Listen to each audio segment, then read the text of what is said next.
അള്ളാഹുവിന്റെ പ്രവാചകന്മാർക്കെല്ലാം അള്ളാഹു ഒരു മൊമെന്റ് കൊടുത്തിട്ടുണ്ട് മാതാപിതാക്കളെ ആദരവോടുകൂടി കണ്ടതിന്. ഒന്നാമത്തെ മൊമെന്റ് ഖുർആൻ പറയുന്നു, വബറം ബിവാലിദൈഹി വലം യകുൻ ജബ്ബാറൻ ശഖിയ്യാ.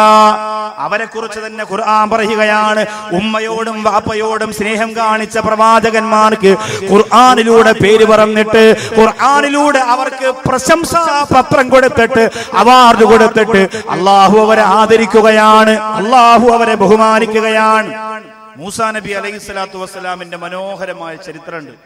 മൂസാ നബി ഒരിക്കൽ അല്ലാഹു റബ്ബുൽ ഇസ്സത്തിനോട് ചോദിച്ചു, എന്റെ ജീവിതത്തിൽ ഏറ്റവും കൂടുതൽ ഞാൻ കടമ പാലിക്കേണ്ടത് ആരോടാണ്? എന്റെ ജീവിതത്തിൽ ഏറ്റവും കൂടുതൽ കടമ ഞാൻ ആരോടാണ് പാലിക്കേണ്ടത്? ഉമ്മയോടാണോ, വാപ്പയോടാണോ, ഉസ്താദിനോടാണോ, മക്കളോടാണോ, സഹോദരങ്ങളോടാണോ, കൂട്ടുകാരോടാണോ, നാട്ടുകാരോടാണോ? മൂസാ നബിയുടെ ചോദ്യം. അള്ളാഹു പറഞ്ഞു, ഏറ്റവും ആദ്യം നീ കടമ പാലിക്കേണ്ടത് ഉമ്മുക്ക, നിന്റെ ഉമ്മയോടാണ്. മൂസാ നബി അലൈഹിസ്സലാത്തു വസ്സലാം രണ്ടാമത് ചോദിച്ചു, ഏറ്റവും കൂടുതൽ രണ്ടാമത് ഞാൻ കടമ പാലിക്കേണ്ടത് ആരോടാണ്? അല്ലാഹു റബ്ബുൽ ഇസ്സത്ത് മൂസാ നബി അലൈഹിസ്സലാത്തു വസ്സലാമിനോട് പറഞ്ഞു, ഊസിക ബി ഉമ്മിക, നിന്റെ ഉമ്മയോടാണ്. മൂന്നാമത് ആരോടാണ് മൂസാ നബി അലൈഹിസ്സലാം ചോദിച്ചു. അള്ളാഹു പറഞ്ഞു, ഊസിക ബി ഉമ്മിക, നിന്റെ ഉമ്മയോടാണ്.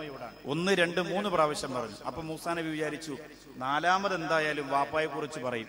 മൂസാ നബി ചോദിച്ചു, നാലാമത് ആരോടാണ് ഞാൻ ഏറ്റവും അധികം കടമ പാലിക്കേണ്ടത്? അള്ളാഹു പറഞ്ഞു, ഊസിക ബി ഉമ്മിക, നിന്റെ ഉമ്മയുടെ വിഷയം. അഞ്ചാമത് ചോദിച്ചു, ആരോടാണ്? അള്ളാഹു പറഞ്ഞു, ഊസിക ബി ഉമ്മിക, നിന്റെ ഉമ്മയോടാണ്. ആറാമത് ഉമ്മുക്ക, നിന്റെ ഉമ്മയോടാണ്. ഏഴാമത് ഉമ്മിക്ക, നിന്റെ ഉമ്മയോടാണ്. എട്ടാമത് ഉമ്മക്ക, നിന്റെ ഉമ്മയോടാണ്. 9ാമത് ഉമ്മുക്ക, നിന്റെ ഉമ്മയോടാണ്. 10ാമതാണ് വാപ്പാടെ കാര്യം പറഞ്ഞത്. യഥാർത്ഥത്തിൽ സ്വഹീഹായ ഹദീസിൽ നബിതങ്ങൾ സഹാബത്തിനോട് പറഞ്ഞത് 3 പ്രാവശ്യം ഉമ്മയോടെന്ന്, 4ാമത്തെ പ്രാവശ്യമാണ് വാപ്പയോടെന്ന് പറഞ്ഞത്. കാരണം എന്താ? ഗർഭം ചുമന്നതു 10 മാസം തള്ളയാ, പ്രസവിച്ച വേദന തിന്നതും അവർ തന്നെയാ, പാലും കൊടുത്ത് വളർത്തലും അവരാണേ, ഈ 3 കാര്യം ഉപ്പയിൽ ഒഴിവാണേ. ഗർഭം ചുമക്കുന്നത് സ്ത്രീകളാണ്, 1ാമത്തെ പദവി. പ്രസവിക്കുന്നത് സ്ത്രീകളാണ്. അല്ല, ഗർഭം ഇപ്പൊ സ്ത്രീകൾ ചുമന്നിട്ട് പ്രസവം ഇപ്പൊ ഇക്കാക്ക് ചെയ്യാൻ പറ്റൂല. ഇപ്പൊ പ്രസവവും സ്ത്രീകളാണ്. 2ാമത്തെ പദവി. പാല് കൊടുക്കുന്നതും അവരാണ്. ഞാൻ ഗർഭം ചുമന്നു, ഞാൻ പ്രസവിച്ചു, ഇനി പാല് നിങ്ങൾ കൊടുത്തോളി എന്ന് പറഞ്ഞാൽ കവറ് പാല് വാങ്ങി ചൂടാക്കി കൊടുക്കാനേ പറ്റൂ, ഒപ്പിക്കാത്താക്കി. അല്ലേ? ഈ 3 കാര്യം അള്ളാഹ് ഏൽപ്പിച്ചിരിക്കുന്നത് നിങ്ങളെയാണ്. അതുകൊണ്ട് ഉമ്മാക്ക് ആദ്യത്തെ 3 പദവി ഉമ്മാക്കെന്ന് നബിയുന മുഹമ്മദ് മുസ്തഫ സല്ലല്ലാഹു അലൈഹി വസല്ലം. എന്തുകൊണ്ട് ഈ ജോലി പെണ്ണുങ്ങളെ ഏൽപ്പിച്ചു? പ്രസവിക്കുന്ന ജോലി എന്തുകൊണ്ട് പെണ്ണുങ്ങളെ ഏൽപ്പിച്ചു? എന്താ കാരണം അറിയാം? പെണ്ണുങ്ങൾക്ക് സഹനശക്തി കൂടുതലാണ്, ക്ഷമയല്ല, സഹനശക്തി. സഹനശക്തി കൂടുതലായതുകൊണ്ടാണ് പെണ്ണുങ്ങൾക്ക് ആ ജോലി ഏൽപ്പിച്ചത്. വേദന സഹിക്കാൻ നല്ല കഴിവാണ് അവർക്ക്. ഇപ്പൊ പുരുഷന്മാരെ സംബന്ധിച്ചിടത്തോളം വിരലൊന്നും മുറിഞ്ഞാൽ നമ്മൾ കൊണ്ട് നടക്കും. എന്റെ വിരല് പോയാ രക്തം വരികയാണ്, എനിക്കിനി നിസ്കരിക്കാൻ പറ്റൂല 25 ദിവസം എന്ന് പറയും. ചിരി മുറിഞ്ഞേ ഉണ്ടാവുള്ളൂ, കൊണ്ട് നടക്കും. നാടുകാരെ മുഴുവനും അറിയിക്കും. വേണമെങ്കിൽ ഫോട്ടോ എടുത്ത് വാട്സപ്പിൽ ഇട്ടിട്ട് എത്ര ലൈക്ക് കിട്ടിയെന്ന് നോക്കുകയും ചെയ്യും. നമ്മുടെ വിരലിൽ അല്പം മുറിഞ്ഞാൽ നമ്മൾ അങ്ങനെ ചെയ്യും. സ്ത്രീകളാണെങ്കിലോ അടുക്കള ജോലി ചെയ്യുമ്പോൾ കൈ മുറിയുന്നു, കാല് മുറിയുന്നു, കൈ തീ പൊള്ളലേക്കുന്നു, ആരോടും പറയില്ല, പാവം ഇങ്ങനെ കൊണ്ട് നടക്കും. ആദ്യം കുറെ മധുഹൊക്കെ പറയും, നല്ല സ്വർണ്ണം ഇവിടെ കൊടുക്കണം കേട്ടോ ഹദിയക്ക് വേണ്ടി, ലാസ്റ്റ് നിങ്ങളെ കുറിച്ച് പറയണുള്ളൂ. അപ്പോ വിരലൊക്കെ മുറിയുമ്പോ ആരോടും അവര് പരാതി പറയില്ല, വേദന സഹിച്ച് ക്ഷമിച്ചു കൊണ്ട് നടക്കും. അതുകൊണ്ടാണ് പ്രസവിക്കുന്ന ജോലി നിങ്ങൾ തന്നെ ചെയ്തു എന്ന് അള്ളാഹ് തീരുമാനിച്ചത്. ആണുങ്ങൾ ആരെങ്കിലും ആണ് പ്രസവിക്കുന്ന ജോലി ചെയ്തിരുന്നതെങ്കിലുണ്ടല്ലോ ഈ ലോകത്ത് മക്കൾ തന്നെ കുറയുമായിരുന്നു. ഒരെണ്ണത്തിനെയൊക്കെ പ്രസവിച്ചിട്ട് കൂട്ടുകാരൻ ചോദിക്കും, അളിയ എങ്ങനെയുണ്ട്? വലിയ പാടായിരുന്നടാ, പ്രസവത്തിന്റെ പകുതിയായപ്പോൾ തന്നെ കൊച്ചിനെ തിരിച്ചു കയറ്റാൻ വേണ്ടി ഞാൻ ശ്രമിച്ചതാ, കാരണം വെളിയിൽ വന്നും പോയി. 2ാമതൊരു കുഞ്ഞിനെ ഞാൻ ഇനി ജീവിതത്തിൽ പ്രസവിക്കില്ല എന്ന് അവൻ തന്നെ തീരുമാനിക്കും, കാരണം അവനെ കൊണ്ട് അതിനൊന്നും കഴിയില്ല. സഹനശക്തി സഹോദരിമാർക്ക് കൂടുതലാണ്, പക്ഷെ ക്ഷമ കുറവാണ്. ക്ഷമ കുറവായതുകൊണ്ടാണ് കബറടക്കുന്ന ജോലിയൊക്കെ ആണുങ്ങൾ ഏറ്റെടുത്തത്. നിങ്ങൾ ആരെങ്കിലും കബറടക്കാൻ പോയിരുന്നെങ്കിൽ നിങ്ങൾ കബറിന്റെ അകത്തൂടെ തന്നെ വീണ് നിങ്ങൾ തന്നെ മണ്ണിട്ട് മൂടേണ്ടി വന്നേനെ, ആ ഒരു ഗതി. അതുകൊണ്ട് ആ ജോലി ആണുങ്ങൾ ചെയ്തോളാം, പ്രസവിക്കുന്ന ജോലിയൊക്കെ നിങ്ങൾ ചെയ്തോളാനുള്ള ഏൽപ്പിച്ചു. അപ്പൊ ഇതുകൊണ്ടാണ് 3 പദവി നിങ്ങൾക്ക് അല്ലാഹു കൂട്ടിയത് എന്ന് നബി തങ്ങൾ പറയുന്നു. പക്ഷെ മൂസാ നബിയോട് അല്ലാഹു 9 പ്രാവശ്യം ഉമ്മയെ കുറിച്ച് പറഞ്ഞത് എന്തിനാ? എന്താ കാരണം എന്ന് ആർക്കെങ്കിലും അറിയോ? മൂസാ നബിയോട് 9 പ്രാവശ്യം നിന്റെ ഉമ്മ, നിന്റെ ഉമ്മ, നിന്റെ ഉമ്മ. 1ാമത് നീ കടമ പാലിക്കേണ്ടത്, 2ാമത്തെ കടമ, 3ാമത്തെ കടമ, 4ാമത്തെ കടമ, ഇതൊക്കെ പാലിക്കേണ്ടത് ഉമ്മ ഉമ്മ എന്ന് പറയാനുള്ള കാരണം എന്താ? മൂസാ നബിയോട് മാത്രം അങ്ങനെ പറയാൻ ഒരു കാരണമുണ്ട്. കാരണം എന്താ? ഒരു നാളിൽ മൂസ ജനിച്ചു, ഉമ്മ ജനിച്ചു, ഖേദം ഭവിച്ചു, ഒരു പെട്ടിയിലാക്കി മോനെ നൈലിലൊഴുക്കുന്നേ. ഒരു നാളിൽ മൂസ ജനിച്ചു, ഉമ്മ തനിച്ചു, ഖേദം ഭവിച്ചു, ഒരു പെട്ടിയിലാക്കി മോനെ നൈലിലൊഴുക്കുന്നേ. ഓളങ്ങൾ താലോലിച്ച് ഒഴുകി വരുന്നൊരു പെട്ടിയുമന്ന് ഓമൽ പോ ആസിയ ബീവി കണ്ടു തുറക്കുന്നേ. ഓളങ്ങൾ താലോലിച്ച് ഒഴുകി വരുന്നൊരു പെട്ടിയുമന്ന് ഓമൽ പോ ആസിയ ബീവി കണ്ടു തുറക്കുന്നേ. പെട്ടി തുറന്നൊരു നേരം വട്ടമുഖത്തൊളി മോനെ കണ്ട് കുട്ടിയെ വാരിയെടുത്ത് മാറിൽ കൂട്ടുന്നേ. അല്ലാഹുവേ, ബഹുമാനപ്പെട്ട മൂസാ നബി അലൈഹിസ്സലാത്തു വസ്സലാം ജനിച്ച ഉടനെ മൂസാ നബിയുടെ പ്രിയപ്പെട്ട ഉമ്മ പെട്ടിക്കകത്തടച്ചിട്ട് ആ മൂസാ നബിയെ നൈൽ നദിയിലൂടെ ഒഴുക്കി വിട്ടില്ലേ? ആ ഉമ്മയുടെ മനസ്സിന്റെ സങ്കടം എത്രയാ, ആ ഉമ്മയുടെ മനസ്സിന്റെ നൊമ്പരം എത്രയാ. അതുകൊണ്ട് അല്ലാഹ് പറഞ്ഞ മൂസാ നബിയെ, നിങ്ങളുടെ ഉമ്മയോട് നിങ്ങൾ 9 പ്രാവശ്യം, ആദ്യത്തെ 9 പ്രാവശ്യം ആ ഉമ്മയോടുള്ള കടമ നിങ്ങൾ ശ്രദ്ധിക്കണേ എന്ന് മൂസാ നബി അലൈഹിസ്സലാമിനോട് അല്ലാഹു റബ്ബുൽ ഇസ്സത്ത് പറയുകയാണ്. എന്നിട്ട് ആ പടച്ചവൻ പറയുന്നു, നബിയേ, മൻ ബർറ വാലിദൈഹി, ആരെങ്കിലും മാതാപിതാക്കൾക്ക് ഗുണം ചെയ്താൽ, ആരെങ്കിലും ഉമ്മയെ സ്നേഹിച്ചാൽ, ആരെങ്കിലും വാപ്പയെ സ്നേഹിച്ചാൽ, മാതാപിതാക്കൾക്ക് വേണ്ടി ഏതെങ്കിലും ഒരു മകൻ ജീവിച്ചാൽ, കുന്ദലഹു വലിയം ഫിദ്ദുനിയാ, അവന്റെ ദുനിയാവിന്റെ കാര്യം ഞാൻ ഏറ്റു എന്ന് പറഞ്ഞു കൊടുക്ക് നബിയേ. പോരെ, അതുമാത്രം പോരെ നമുക്ക്? ആരെങ്കിലും ഉമ്മയെയും വാപ്പയെയും സ്നേഹിച്ചുകൊണ്ട് ജീവിച്ചു പോയാൽ അവന്റെ ദുനിയാവിന്റെ കാര്യം ഞാൻ ഏറ്റെടുത്തു എന്ന് പറഞ്ഞു കൊടുക്ക് നബിയേ. അവന്റെ സർവകാര്യങ്ങൾ ഞാൻ പരിഹരിച്ചു കൊടുക്കുമെന്ന് പറഞ്ഞു കൊടുക്ക് നബിയേ. എന്റെ കാഞ്ഞങ്ങാട് അരിഞ്ഞാല് വന്ന പ്രിയപ്പെട്ടവരെ, ഉമ്മയെ സ്നേഹിച്ചത് കൊണ്ട് ആരും പരാജയപ്പെടൂല എന്ന് അല്ലാഹുവാ പറയുന്നത്. വാപ്പയെ സ്നേഹിച്ചത് കൊണ്ട് ആരും തോറ്റുപോവില്ല എന്ന് പറയുന്നത് അല്ലാഹുവാ. ആരോരുമില്ലാതെ കുറ്റാങ്കുറ്റിരുട്ടാകുന്ന കബറിന്റെ അകത്തളത്തില് ഒരു മകനെ കൊണ്ട് വന്നടക്കിയാൽ, ഒരു മകളെ കൊണ്ട് വന്നടക്കിയാൽ, അവര് മാതാപിതാക്കളെ സ്നേഹിച്ച മക്കളാണെങ്കിൽ അവരുടെ കബറിന്റെ അകത്ത് ഞാൻ ആശ്വാസം കൊടുക്കുമെന്നല്ലാഹ്. വഫിൽ ഹശ്രി റഹീമാ, വഫിൽ ഹശ്രി റഹീമാ, അല്ലാഹുവിന്റെ പരലോകത്ത് അവരോട് ഞാൻ കാരുണ്യം കാണിക്കുമെന്നല്ലാഹ്. ഉമ്മയെ സ്നേഹിച്ചോ കാഞ്ഞങ്ങാടുകാരാ, വാപ്പയെ സ്നേഹിച്ചോ അരിഞ്ഞാലുകാരാ, അങ്ങനെ സ്നേഹിച്ചു കഴിഞ്ഞാൽ വഫിൽ ഹശ്രി റഹീമാ, നാളെ പരലോകത്ത് നിങ്ങളോട് അല്ലാഹു കാരുണ്യം കാണിക്കുമെന്ന് അല്ലാഹു റബ്ബുൽ ഇസ്സത്ത് പറയുകയാണ്. വഅല സിറാത്തി ദലീലാ, സിറാത്ത് പാലമുണ്ടല്ലോ അല്ലാഹുവേ, താഴ്ഭാഗത്ത് ആളിക്കത്തുന്ന നരകമാണ്. താഴെ വന്ന് വീണുപോയാൽ ആ നരകത്തിന്റെ അകത്ത് കത്തിക്കരിഞ്ഞ് കരിക്കട്ടയായി പോകുമല്ലോ. ആ സിറാത്ത് പാലത്തിന്റെ മുകളിൽ നിന്നെ കൈപിടിച്ചുയർത്തുമെന്ന് അല്ലാഹ്.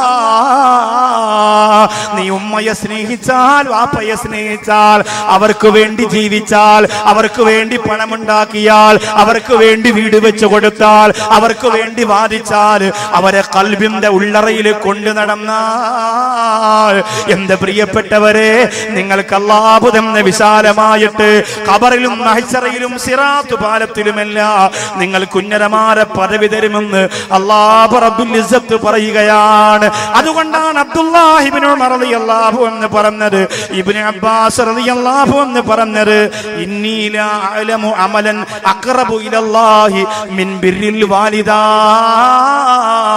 മാതാപിതാക്കൾക്ക് ഗുണം ചെയ്യുന്നതിനേക്കാൾ അല്ലാഹുവിനോട് അടുക്കാൻ കഴിയുന്ന ഒരു പുണ്യ പ്രവർത്തനത്തെ കുറിച്ച് എനിക്കറിയില്ലെന്ന് ഇബ്നു അബ്ബാസ് റളിയല്ലാഹു അൻഹു ഉമ്മയോടും വാപ്പയോടും ചെയ്യുന്ന കാരുണ്യ പ്രവർത്തനത്തെക്കാൾ അള്ളാഹുവിലേക്ക് അടുക്കാൻ കഴിയുന്ന ഒരു അമലിനെ കുറിച്ച് എനിക്കറിയില്ല, എനിക്ക് നബി തങ്ങൾ അത് പഠിപ്പിച്ചു തന്നിട്ടില്ല എന്ന് അബ്ദുല്ലാഹി ഇബ്നു അബ്ബാസ് റളിയല്ലാഹു അൻഹു പറയാണ്. അള്ളാഹു തആല സ്വീകരിക്കട്ടെ, അള്ളാഹു വിജയിപ്പിക്കട്ടെ. ഇന്നത്തെ നമ്മുടെ സ്വതക്ക ആ ബക്കറ്റ് കൊണ്ടുവന്നു ഉമ്മാക്കും ഉപ്പാക്കും വേണ്ടിയായിരിക്കട്ടെ. ഈ വിശാലമായ സദസ്സിന്റെ ദുആ സ്വീകരിക്കണമെന്ന് നമ്മൾ ആഗ്രഹിക്കുന്നില്ലേ? ഒരുപാട് സങ്കടങ്ങൾ നമുക്ക് പറയാനില്ലേ? ഒരുപാട് ആഗ്രഹങ്ങൾ അള്ളാഹുവിനോട് പറയാനില്ലേ? ഒരുപാട് രോഗങ്ങൾ നമുക്ക് മാറണമെന്ന് കൊതിയില്ലേ? മാണിക്കോത്ത ഖത്തീബിനോട് പറഞ്ഞു, ഒരു പ്രിയപ്പെട്ട ഖദീജ എന്ന സഹോദരിക്ക് ദ്വാരക്കാൻ ഹോസ്പിറ്റലിൽ നിന്ന് വിളിച്ചു പറഞ്ഞു, ദ്വാരക്കണമെന്ന് പറഞ്ഞു. അള്ളാഹു ആഫിയത്ത് കൊടുക്കട്ടെ.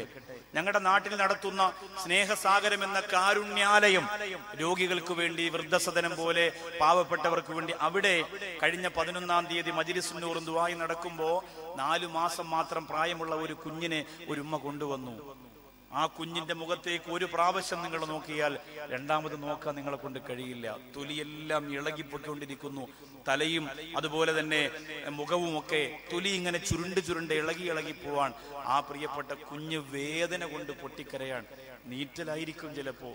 ആ പ്രിയപ്പെട്ട ഉമ്മ പറയണു, ഉസ്താദേ, ഈ കുഞ്ഞിനെ സമാധാനിപ്പിക്കാൻ ഞങ്ങൾക്കൊരു മാർഗം കിട്ടണില്ല. എങ്ങനെയാണ്, എന്ത് ചെയ്യണമെന്നറിയില്ല. എല്ലാ മാസവും ഇവിടെ മജ്‌ലിസുൻ നൂറിന് ഞങ്ങളുടെ കുഞ്ഞിനെ കൊണ്ടുവരാം. ഉസ്താദ് കണ്ണീരോടെ ദ്വാരക്കണമെന്ന് പറഞ്ഞു. ഇതുപോലെ എത്രയോ ആവശ്യങ്ങൾ. ഇന്നത്തെ ദുആ നമുക്ക് അള്ളാഹു സ്വീകരിക്കണമെങ്കിൽ, അള്ളാഹുവിനോട് അടുക്കാൻ ഏറ്റവും നല്ലത് മാതാപിതാക്കൾക്ക് ഗുണം ചെയ്യലാണെങ്കിൽ, ഇന്നൊരു നല്ല സ്വതക്ക എടുത്ത് കയ്യിൽ വെച്ചിട്ട് നമ്മൾ തീരുമാനിക്കണം, ഇതെന്റെ ഉമ്മാക്കും ഉപ്പാക്കും വേണ്ടിയാണ്. അവര് മരിക്കട്ടെ, അവര് ജീവിച്ചിരിക്കട്ടെ, അവര് നമ്മളോട് പിണങ്ങട്ടെ, അവര് നമ്മളിൽ നിന്ന് അകന്നു കഴിയട്ടെ, നമ്മളെ ശകാരിച്ച് ചീത്ത വിളിച്ച് വീട്ടിൽ നിന്ന് ആട്ടിയിറക്കട്ടെ, എങ്ങനെയോ ആവട്ടെ, നാളെ പരലോകത്ത് മാതാപിതാക്കളുടെ വിഷയത്തിൽ എന്നെ അള്ളാഹു പിടിച്ചു നിർത്താൻ പാടില്ല. അതിനുവേണ്ടി നിയ്യത്ത് ചെയ്തിട്ട് ഒരു സ്വതക്ക കയ്യിലെടുത്ത് വെക്കണം. ഹദിയയുടെ പ്രവർത്തകർ നിങ്ങളുടെ മുന്നിലേക്ക് വരുന്നത് ഇവർക്ക് അതിൽ നിന്ന് കാശെടുത്തുകൊണ്ട് ജീവിക്കാനല്ല. ABM അഷ്റഫ് സാഹിബിന് നിങ്ങൾ ഈ ബക്കറ്റിലിട്ട് കൊടുക്കുന്ന 1000 രൂപ എടുത്തിട്ട് വേണ്ട തന്റെ മക്കൾക്ക് ഭക്ഷണം കൊടുക്കാൻ. ഇവിടുത്തെ ഒരു സംഘാടകർക്കും അതിന്റെ ആവശ്യമില്ല. അവരെന്നോട് പറഞ്ഞ എന്റെ മനസ്സലിഞ്ഞു പോയൊരു വാർത്ത എന്തെന്നറിയോ? അതിന്റെ പ്രിയപ്പെട്ട പ്രവർത്തകൻ എന്നോട് അഷ്റഫ് സാഹിബിന്റെ വീട്ടിൽ നിന്നുകൊണ്ട് സംസാരിച്ചപ്പോൾ പറഞ്ഞത്, മൈക്കിനും അതുപോലെ സ്റ്റേജിനും പന്തലിനും ഒക്കെ ഓരോരുത്തരെ ഓഫർ ചെയ്യിപ്പിച്ചിട്ടാണ് ഞങ്ങൾ എടുക്കുക. ഹദിയയുടെ കാശ് അതിനൊന്നും ഞങ്ങൾ എടുക്കലില്ല. ഞങ്ങൾക്ക് ഹദിയക്ക് വേണ്ടി ജനങ്ങൾ തരുന്ന ഹദിയ, അത് ഹദിയക്ക് തന്നെ ഞങ്ങൾ പ്രവർത്തിപ്പിക്കും. അല്ലാതെ ഞങ്ങളിപ്പോ 10-11 പേര് ഞങ്ങളുടെ ഓഫീസിന്റെ റെന്റ് കൊടുക്കുന്നത് ഞങ്ങളുടെ കാശാണ്. എവിടെയെങ്കിലും അത്യാവശ്യം വണ്ടിയിൽ ഇതുമായി ചർച്ചയ്ക്ക് പോകണമെങ്കിൽ ഞങ്ങളുടെ കയ്യിൽ നിന്ന് കാശെടുത്തിട്ടാണ് പോവുക. ഈ സംഘടനയുടെ കാശെടുത്തിട്ട് ഞങ്ങൾ ഒരിക്കലും സംഘടനയുടെ വളർച്ചയ്ക്ക് വേണ്ടി പോലും ഉപയോഗിക്കലില്ല. വിദ്യാഭ്യാസത്തിനാണ് തന്നതെങ്കിൽ അതിനു വേണ്ടി തന്നെ, ചികിത്സയ്ക്ക് വേണ്ടിയാണ് തന്നതെങ്കിൽ അതിനു വേണ്ടി തന്നെ, അതുപോലെ തന്നെ വീണ്ടും തിരിച്ച് കൂട്ടി വെച്ചാ കറക്റ്റായിട്ടിരിക്കണം. നിങ്ങൾ കൈയും കാര്യം മര്യാദയ്ക്ക് വെച്ചിരുന്ന എല്ലാം ഓക്കെയാണ്, ഒരു കുഴപ്പമില്ല. നിങ്ങൾ ഇടയ്ക്കിടയ്ക്ക് കൂട്ടുമ്പോൾ അവിടെ നിന്ന് തന്നെ വേറെ വാക്ക് ഇങ്ങോട്ട് പറഞ്ഞ പോലെ തോന്നും. അതുകൊണ്ട് പ്ലീസ്. അപ്പോ വീട് വെച്ചു കൊടുക്കാനാണെങ്കിൽ അങ്ങനെ ഏതൊക്കെ രീതിയിൽ എന്തൊക്കെ ചെയ്യണമോ അതൊക്കെ ഈ പ്രിയപ്പെട്ട സഹോദരങ്ങൾ നല്ലപോലെ ഇരുന്നതിനെ പിടിച്ച് തിരിച്ചില്ലാതെ കഴിഞ്ഞാൽ അവിടെ നിന്ന് ഇങ്ങോട്ട് ഡിലേ വരുന്നു. അതുകൊണ്ട് നേരത്തെ പറഞ്ഞത് കറക്റ്റായിരുന്നു, ഒരു പ്രശ്നമില്ലായിരുന്നു, വളരെ ഭംഗിയായിരുന്നു, എല്ലാം ഭംഗിയായിരുന്നു, നല്ല രസമായിരുന്നു. ഏറ്റവും നല്ല ക്വാളിറ്റിയുള്ള മൈക്കും എല്ലാ സംവിധാനവും. ഇത്രയും നല്ല മൈക്കിലെ അടുത്തൊന്നും പ്രസംഗിച്ചിട്ടുമില്ല. പക്ഷെ അത് നിങ്ങൾ തിരിച്ചതിനെ ഇല്ലാതാക്കരുത്. അപ്പോ വീടിന് വേണ്ടിയാണെങ്കിലും വിദ്യാഭ്യാസത്തിന് വേണ്ടിയാണെങ്കിലും വിജ്ഞാനത്തിന് വേണ്ടിയാണെങ്കിലും ഏതിനാണോ നിങ്ങൾ കാശ് തരുന്നത് അതിനു വേണ്ടിയിട്ട് അവരത് വിനിയോഗിക്കും. അല്ലാഹു റബ്ബുൽ ഇസ്സത്ത് സ്വീകരിക്കുമാറാകട്ടെ. ഇത് നമ്മുടെ മാതാപിതാക്കൾക്ക് വേണ്ടിയാ, ഉമ്മാക്കും ഉപ്പാക്കും വേണ്ടി. മരിച്ചെങ്കിൽ അവരുടെ ഖബറിലേക്ക്, ജീവിച്ചിരിക്കുന്നവരാണെങ്കിൽ അവരുടെ ആഫിയത്തിന്, അവരുടെ രോഗശാന്തിക്ക്, അവരുടെ സന്തോഷത്തിന്. ബിഫദ്ലി സല്ലല്ലാഹു അലാ മുഹമ്മദ്. കറക്റ്റ് ഞാൻ കറക്റ്റ്. സല്ലല്ലാഹു അലൈഹി വസല്ലം, സല്ലല്ലാഹു അലാ മുഹമ്മദ്, സല്ലല്ലാഹു അലൈഹി വസല്ലം. ബക്കറ്റ് തനിയെ പൊങ്ങി വരോ? ബക്കറ്റ് സ്വന്തമായിട്ട് പൊങ്ങിയവരെയും പറയണല്ലോ. അല്ലാഹുമ്മ സ്വല്ലി അലാ മുഹമ്മദ് യാ റബ്ബി സ്വല്ലി അലൈഹി വസല്ലം. ബിസ്മില്ലാഹിർ റഹ്മാനിർ റഹീം. അല്ലാഹുവേ, അർഹമുറഹീമായ കരുണക്കടലായ പടച്ചവനെ നീ സ്വീകരിക്കണേ റഹ്മാനെ. ഈ സ്വതക്ക നീ ഖബൂൽ ചെയ്യണേ അല്ലാഹുവേ പടച്ചവനെ. പാരാവാരം പോലെ അറിഞ്ഞാലും ഹദിയുടെ സരസിനെ അത്ഭുതപ്പെടുത്തിയിട്ട് തടിച്ചുകൂടിയ ഈ പ്രിയപ്പെട്ട സഹോദരങ്ങളുടെ സംഭാവന അവിടെ ഉമ്മാക്ക് വേണ്ടി വാപ്പാക്ക് വേണ്ടി സ്വീകരിക്കണേ അല്ലാഹു. എല്ലാവരും ആമീൻ പറയേ. ഇതെന്തോന്നറിയ ഇത് കറക്റ്റ് ചെയ്ത് വെക്കുക, നേരത്തെ ഇരുന്ന പോലെ കൈകാലം പറഞ്ഞിരിക്കൂല. അല്ലാഹുവേ പടച്ചവനെ, അവരുടെ കയ്യിലിരിക്കുന്ന സ്വതക്കൈ ബക്കറ്റിലേക്ക് ഇട്ട് കൊടുക്കുമ്പോ പടച്ചവനെ അവരുടെ ഉമ്മാക്കും വാപ്പാക്കും വേണ്ടി നീ സ്വീകരിക്കണം തമ്പുരാനെ. അവിടേക്ക് നീ ഖബറിന്റെ അകത്ത് സ്വർഗത്തിന്റെ കവാടം തുറന്നു കൊടുക്കണേ അല്ലാ. അല്ലാഹുവേ വേദനയോടെ പ്രസവിച്ച ഉമ്മയുടെ പൊരുത്തക്കേട് കൊടുക്കരുത് അല്ലാ. വാപ്പാടെ പൊരുത്തക്കേട് കൊടുക്കരുത് അല്ലാ. കരുണക്കടലായ നാദാ, മാതാപിതാക്കൾക്ക് നീ സ്വർഗം കൊടുക്കണേ അല്ലാ. മാതാപിതാക്കൾക്ക് നീ സ്വർഗം കൊടുക്കണേ അല്ലാ. ഈ കൊണ്ടുവരുന്ന ബക്കറ്റിലേക്ക് സഹോദരങ്ങളെ സഹോദരിമാരെ സുറക്കയിടുമ്പോ ആ സുറക്ക കൊണ്ട് ഏറ്റവും വലിയ നേട്ടം നീ അവിടെ മാതാപിതാക്കളോടൊപ്പം ഇവർക്കും നീ കൊടുക്കണേ അല്ലാ.